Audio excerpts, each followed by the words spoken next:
from the end of the platform at Westbury. Although I won't be at Westbury very long because I'm going to catch the train down to Warminster, because today I'm on a bus, on quite a lot of buses actually, but collectively known as Imberbus. What's all that about? I'll leave it to voiceover man. As I waited at Westbury for the train, it was very nice to meet James, a subscriber, on his way home to Portsmouth for his summer break. And when it arrived, it looks like our 166 has had a pretty significant bird strike on its way in today. Well, I wish James a good trip and then hop onto the train for the 9-minute journey to Warminster. Well, the station at Warminster is so busy, it's definitely worth waving the 166 on its way before I brave the crowds. Right, so here we are at Warminster, and I don't think I've ever seen so many bus geeks all in one place. So we're going to cross over the bridge now. Maybe not yet. There's a huge queue of people crossing the bridge that have got off the train. And I guess they're all waiting to get these Route Master and other buses around through the old Salisbury Plain village of Imber that is now open to the public today via the buses. So that's what we're going to be doing, hopping on various old classic buses and going through the firing ranges and to the village of Imber that is now closed to the public generally. There definitely seems a lot of queuing to be done today, I suspect, but I'm sure we can get around that. I don't mean get around the queue, just not worry about it, chill out. Well, in the end, he didn't leave it to me, did he? The station itself is lovely. It was built by the Great Western in 1851, and the wooden buildings still remain from that time. Once we get by the roadside, we get a taste of what we're really here for. There's some volunteers by the station taking a very reasonable £10 payment that gets you a ticket to ride the buses all day long. There was actually a very long queue for buses to Imber, but there's also a lot of buses, and the potluck nature of waiting to see what arrives means I catch this refurbished Route Master for the first leg to Imber village. And soon we're guided out of Warminster towards the firing ranges and Imber. And I'm loving the black driving gloves.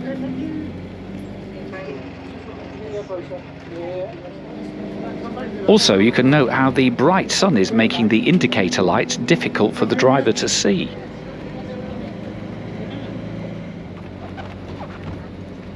It's quite a drag up the Imber Road to Sack Hill. The Cummins diesel is working quite hard. And not for the last time today we can use the gag about waiting for a bus and then two come along. And as you can see, it isn't all going to be about Route Masters today. Sack Hill Park and Ride also marks the point where the bus gains access to the MOD-owned restricted area, and we enter the firing ranges. Large parts of Salisbury Plain have been held by the UK military since 1898. It was in 1943 that the village of Imber was evacuated to facilitate training for Operation Overlord, now best known as D-Day. However, the villagers never got to return, and it remains a training facility to this day. The only original building remaining is St Giles Church, and as we'll see, the army has constructed many other newer buildings to assist with its warfare exercises. And throughout our journey, our conductor provides handy information for onward travel. This is certainly a great start to the day.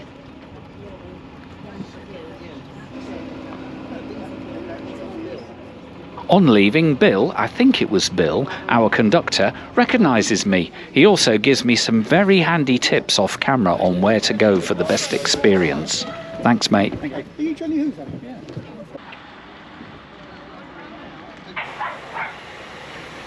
Well, it's very, very, very busy here at Imber.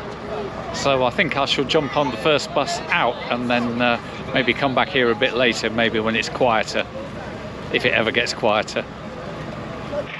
And there goes our Route Master. It will turn around and then go back to Warminster for more passengers.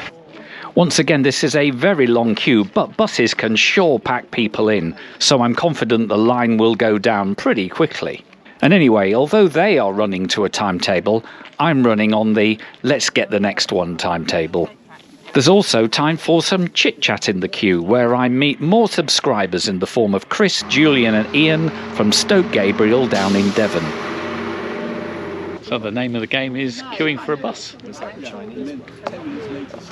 And I think, would you agree, sir, that part of the fun is the randomness of what bus you're going to get? Absolutely. Yeah. So yeah, is it fairly modern? Is it old and rickety? Who knows?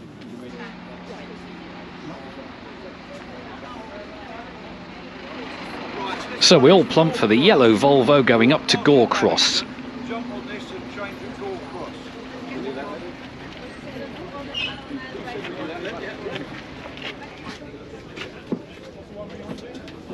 And I thought I'd let the lads introduce themselves because, well, they certainly lightened the mood. Is it running now? Yeah. Chris from Stoke Gabriel. I'm Julian from Stoke Gabriel. Ian from Stoke Gabriel. Nice to meet you. Right, we're on the bus to Gore Cross, and then change there. The bus wrangler or the passenger wrangler said. So yeah, should get moving. The other thing with the IMC is it's got fewer seats in it, so it's got more leg room. Okay. Yeah, IMC 490, so it's country bus. So, sat up here, there's another chance to look at the ranges. Oh, and even Tommies seem to need a wee when they're out on exercise. I do wonder what naturalists make of a place that's been left uncultivated for so long.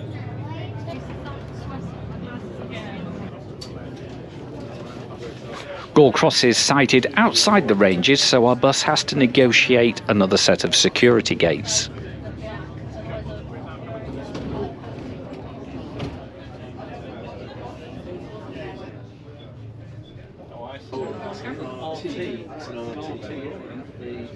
Well, Gore Cross bus station, where many of the routes intersect, is certainly the place to be if you've just come to watch buses going by. And it seems to have been a good choice to move on to here, as there's a lot less people around at the moment.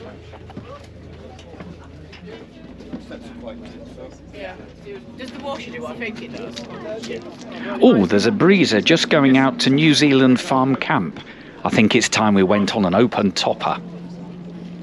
And while we wait to leave, we can watch the procession of incoming buses.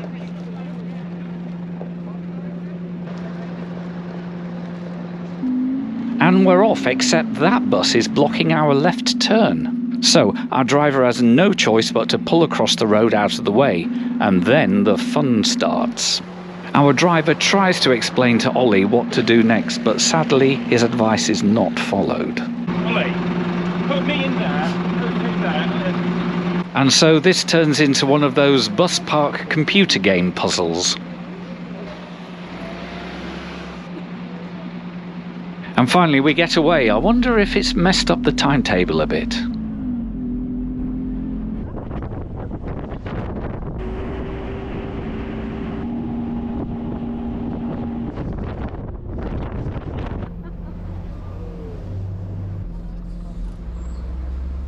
As we arrive into New Zealand Farm Camp, it turns out there's a row of portaloos there. I think I'll get off as I have another pressing need that they can meet. So off goes the breezer into the distance, and into the world's most horrible portaloo goes I. Still, that is a handsome bus awaiting my reappearance. This is indeed a lovely bus, and the destination blind says it's going to a pub. Now, I fancy some lunch, so let's ride it to Tilshead. I think it's time to hang around at the back with the naughty kids.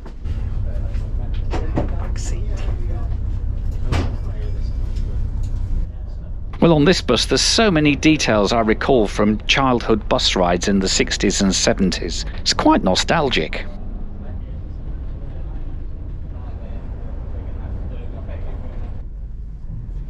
There's only a few people at Gore Cross station, so we get through pretty quick, which is good news because it's 1:30 p.m. now and I'm very much ready for my lunch. Oh, and as the map confirms, we will be running down the A360.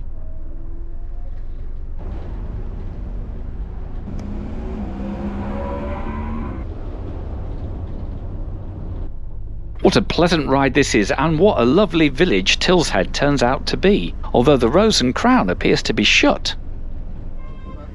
But don't fear for me, the refreshments at the village hall look to be just the job. You know, I'm not sure you could have a more English setting for a cheese sandwich and a cream tea with a cup of Earl Grey. Unbeatable. And there's always another bus to catch.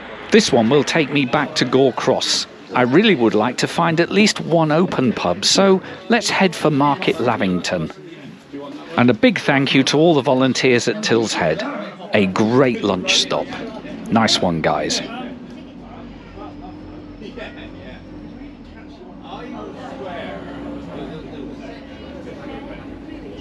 You know, the legroom up here is vast. It's very impressive. And here we are, déjà vu maybe, but Gore Cross is the place to change again.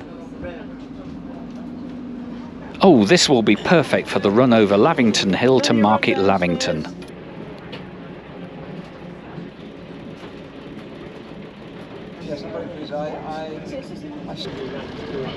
And I'm going to leave it to our conductor to introduce this bus.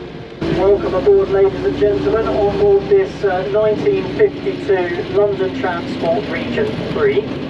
It originally wasn't built without a roof. It did have a closed top. It was brand new to the garage in Swanley on the Essex-South border, and latterly spent time at places like Hertford in Hertfordshire, High Wycombe, and a number of other places in the country area.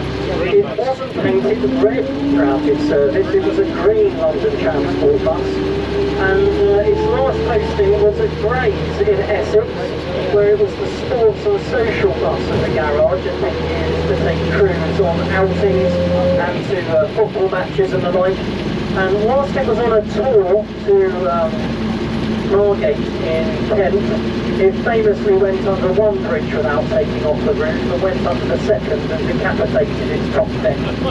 Thankfully there's no low bridges on this route today. Now for the big climb up the hill. Come on, old fella, you can make it.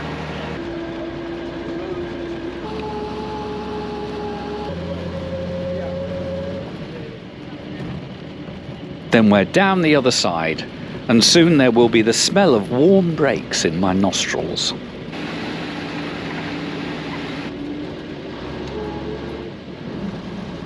Once in the village, our driver handles the parked car chicane very deftly.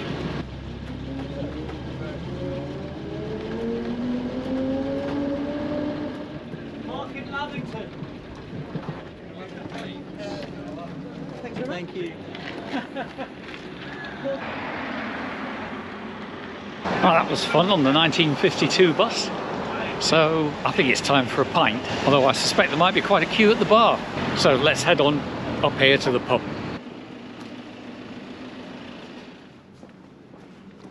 Pleasingly, there was not much of a queue at all, and there was a pub garden too.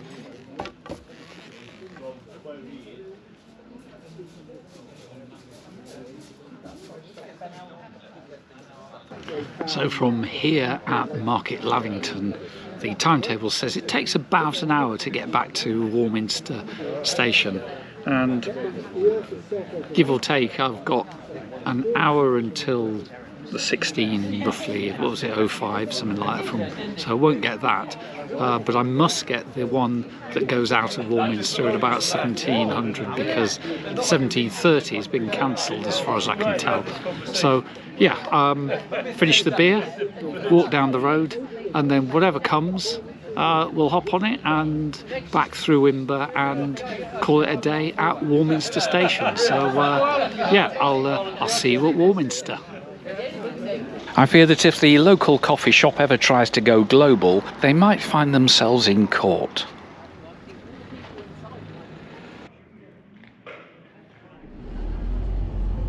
It's a pretty standard stagecoach bus for the last trip, but I'm not going to mess about now, as I really do not want to miss that train.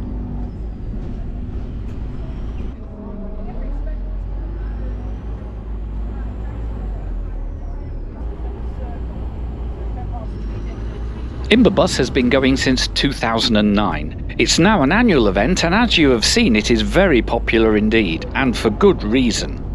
As you know, I'm more a train man than a bus fan, but I thoroughly enjoyed my day here. Both the buses and the places to visit were interesting. Maybe next year I will get here a little bit earlier and spend more time in Imber village itself. So thank you so much to everyone in the organisations that made this all happen. Well done to you all.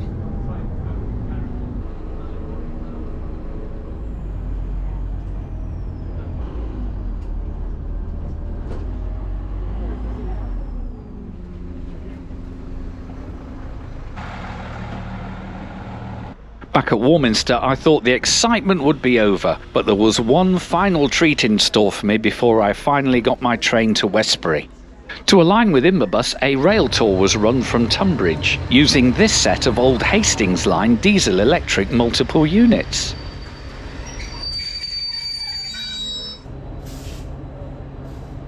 Walking to the back, there are 2 power cars attached, maybe for extra power or for redundancy. But listen to how the engines have that distinctive English electric whine.